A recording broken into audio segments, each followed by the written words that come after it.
जितेंद्र सिंह ने national conference और Congress party पर सख्त हमला करते हुए उन पर वोट बैंक की सियासत के लिए लोगों को तकसीम करने का इल्जाम लगाया। सिंह ने दावा किया कि इन पार्टियों के मंशूर में वादा किया गया कि अगर वो इख्तियार में आए तो दफा 370 को बहाल करेंगे।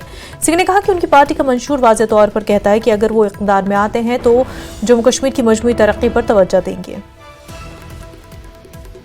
आज हम चेन्नई में हैं। बलवंत सिंह मनकोटिया जी का नामांकन भरने के लिए भारतीय जनता पार्टी की ओर से जनता अपना मन बना चुकी है कि मोदी जी के नेतृत्व में जिस तरह से सारा हिंदुस्तान एक विकास की तीव्र गति की यात्रा में निकल चला है, जम्मू कश्मीर भी उसका हिस्सा बने। ये चेन्नई जैसा छोटा कस्बा जिसकी अपनी एक रिवायत रही है, अपना एक सरमाया भी है, वो भी इसका हिस्सा बने। और क्यों ना बने, यही एक स्थान है जिसके बहुत नज़दीक मानतलाई नाम की एक जगह है। 35 साल तक उसे खंडहर बनने को छोड़ दिया था कांग्रेस पार्टी ने। वो धीरेन्द्र ब्रह्मचारी जो कांग्रेस पार्टी के बड़े करीब थे, उनका आश्रम हुआ करता था, उनका निर्माणित। आज मोदी जी के आने के बाद उसको पुनः निर्माणित करके इंटरनेशनल वेलनेस सेंटर बनाया गया। जिस स्थान पर हम खड़े हैं इसके पास ही सुदमा देव की धार्मिक नगरी है।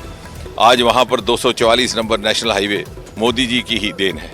और जब चेन्नई से भारतीय जनता पार्टी की आवाज़ विधानसभा में गूंजेगी तो निश्चय ही एक डबल इंजन की रफ्तार से इस क्षेत्र की तरक्की होगी, प्रगति होगी। इतना ही नहीं, आप हमारे मैनिफेस्टो अगर आप नेशनल कॉन्फ्रेंस कांग्रेस की बात करते हैं तो हमारा जो संकल्प पत्र है, जो आदरणीय अमित शाह जी अभी 3 दिन पहले जारी करके गए थे, उसकी तुलना कीजिए उनके मैनिफेस्टो के साथ। मैं केवल एक ही उदाहरण दे के बात समाप्त करूँगा।